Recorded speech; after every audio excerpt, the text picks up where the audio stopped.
Hi guys, today I'm going to talk to you about fat loss. Obviously, a popular topic. Um, almost everyone at some point or another has wanted to drop a little bit of fat. And working as a personal trainer in London, a large chunk of my clients that come in through the door, it's what they want. The key is to drop some fat. So I've worked with tons of people and experimented with different approaches to do it. I'm just going to give you some insight into how I do it and why I think certain approaches are better than others.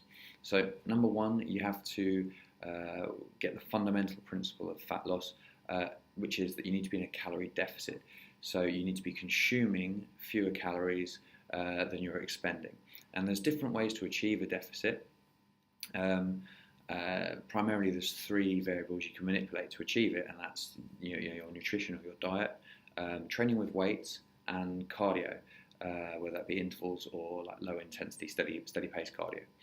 Anyway, so calories in have to be below calories you're expending. So calories in are the energy from your food, so from your diet, and the calories out is your daily energy expenditure, or what's known as in the scientific literature as your TDEE, which is your total daily energy expenditure. Anyway, so we've got three variables to play with: diet, weight training, and the cardio you're doing. It's important to know you can't push all three of those really hard for any length of time, and if you do, you'll burn out very quickly and probably just overtrain, just feel shattered, and you'll have to give up on your diet and your training because you just can't sustain it. So it's better to scale one or two of them up as the other comes down, or is held steady, and manipulate them slightly to keep you progressing. My preferred option is to create a calorie deficit through a small reduction in calories in your diet and using resistance training. And I'll just explain briefly why I prefer that approach than doing maybe what a lot of the mass media says, which is tons of cardio. Now, firstly, when you think of weight loss, what you should really be thinking is fat loss. You want to lose body fat, not just focus on the number on the scale coming down. So this means with your training, you should be aiming to build or at least maintain the muscle you have during a fat loss phase.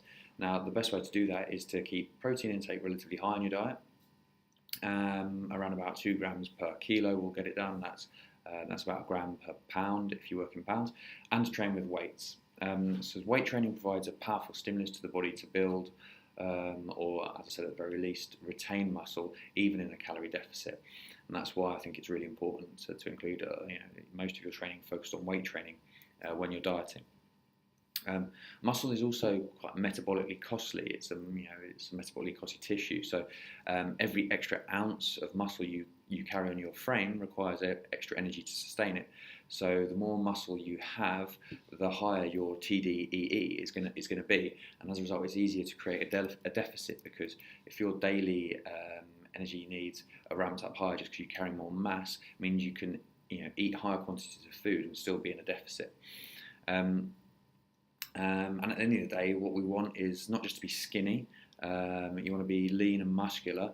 So you should train in a manner that promotes that, and sort of success leaves clues. And if you look around at the typical endurance athlete compared to, say, like a bodybuilder or a rugby player, American footballer, or a sprinter, anyone who trains with weights a lot and quite explosively, you can see their physiques are very different. Now, that isn't to say you should never do cardio. Just more a case of that it shouldn't be your priority or your go-to when you're training. And I'll talk a little bit more about cardio and what and if you should do it and how I suggest you do it in a second. But first, let's go into a little bit more detail on TDEE. Just to remind you, that's the total daily energy expenditure. And why, with that in mind, I like to make small adjustments to your diet and focus on weight training to lose fat rather than doing tons of cardio. Now, TDEE is made up of your resting metabolic rate, which is essentially the number of calories you would burn if you just lay in bed, didn't move all day, and your physical activity. And in the equation, that's known as PAL. And then finally, the third component is the thermic effect of feeding. So that's the amount of energy it takes for you to break down food. When you eat, there is an energy cost for your body to process that food and absorb the nutrients. Now, if we break that down a little bit further, your physical activity is made up of the training you do, like the structured training you have, and NEAT, which is non-exercise activity thermogenesis, which is basically just the moving around you do day to day. So some people, those people that you hear about, they stay lean, they can eat everything in sight. Quite often they're the sort of person that fidgets, so they're sitting at their desk, tapping away with their hand, their feet. They're always moving. Now, NEAT is actually a bigger factor in your overall daily calorie burn than your training. So, if walking to and from work, for example, that falls under NEAT. It's not structured training, but it definitely burns calories. Now, so if we look at that's what makes up TDEE, and look at some of the influences that diet and different training strategies have on that, and why, therefore, I prefer weight training. If you lower calories through your diet, you're going to have a reduction in TEF, thermic effect of food, because you're going to be eating less. And also, if you reduce those calories really low, then your energy is going to be much lower. So it can have an impact on the amount of NEAT you do, because if you're feeling sluggish and tired, you're less likely to move around. And certainly the further you get into your diet, it's amazing actually how people become like almost sloth-like when their calories are really low. So whilst realistically you're going to have to bring calories down a bit, we don't want to be just slashing them, because likely you'll be suffering because you're hardly eating anything, feeling miserable, but also you won't burn as many calories, and so that deficit you think you're creating isn't really there.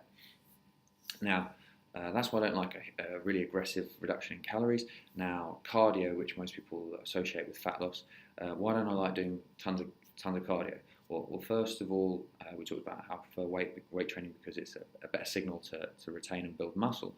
But cardio undoubtedly burns calories, which is great when you're trying to create a deficit. But there is the possibility that because you've done all that activity, time-consuming cardio and burnt calories, you actually compensate by reducing your NEAT. A bit like when your calories are really low, you move less. If you've done a bunch of cardio, quite often people, they're very lethargic and they move around less, and it kind of ends up negating the benefits of their cardio session, because at the end of the day, they haven't burnt more calories. So that's a consideration with cardio. Whereas weight training, as I mentioned, it increases your RMR, your resting metabolic rate, because if you build muscle, your total calorie burn for the day is higher just to sustain that, and it doesn't have such an impact on lowering your NEAT unless you're doing really excessively long, high volume training sessions. You find that doing weight training is less likely to cause you to sort of be more lazy the rest of the day. So that's why I favour weight training, and if you want to get really lean, though, as I mentioned earlier, you might have to do some cardio, and you might just enjoy it. And if you do, then you should be doing it because you enjoy it. In that case, my preference is one of the two extremes of the spectrum of cardio. So either really, really low intensity or really high intensity intervals. And I generally don't really recommend anything in the sort of the middle there, that moderate cardio, which can include actually even sort of long interval training, so like 92-minute intervals sessions. People quite often do that, and they think it's high intensity. That's interval training, but it's not high intensity interval training. And the reason I don't like that moderate cardio approach is because it's still quite taxing on your recovery. It definitely eats into your reserves. Sure, it burns plenty of calories, but the adaptations that come with it are more geared towards improving aerobic capacity, which is not our goal. Remember, the goal is to lose fat and to look better at the end of it. So you want to retain muscle and lose fat, not necessarily improve your cardiovascular performance. So if you want to be as big as possible and as lean as possible, doing that moderate style of cardio probably isn't the best. Now, at the other extreme, at one extreme is high intensity interval training, and this is like really, really hard, going as hard as you possibly can for real short durations, like sub 30 seconds for sure. If you're going for longer than 30 seconds on an interval, it's not really high intensity.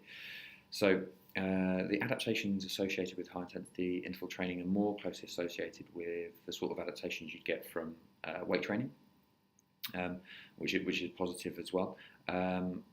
So it's support, more specific to your goal.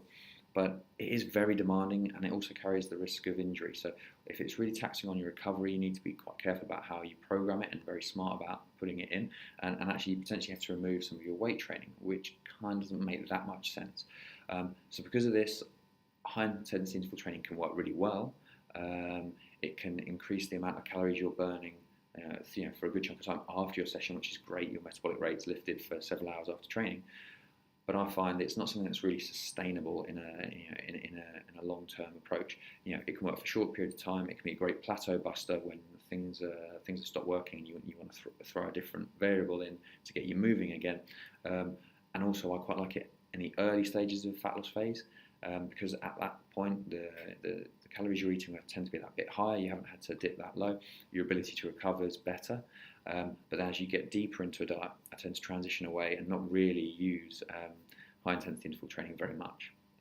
And so later on, I actually prefer to use LISS, or low-intensity steady state. So this is really easy to recover from, very low intensity as the name implies, and it's a steady pace.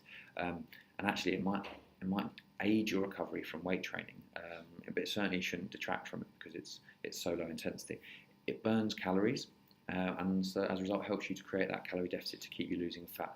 But because of its low intensity nature, it takes quite a long time to burn a significant amount of calories. So factor that in. I mean, it's quite time consuming. So if time constraints are an issue for you, it may not work. You might find that you have to lower your calories more to create that deficit. But if time constraints aren't an issue, then it's my preferred option.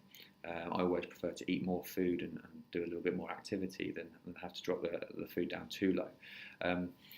Now, when you're at the end of a diet and food has necessarily come down pretty low, calories are relatively low to keep you progressing, LISS is a great option to have. It's not really training.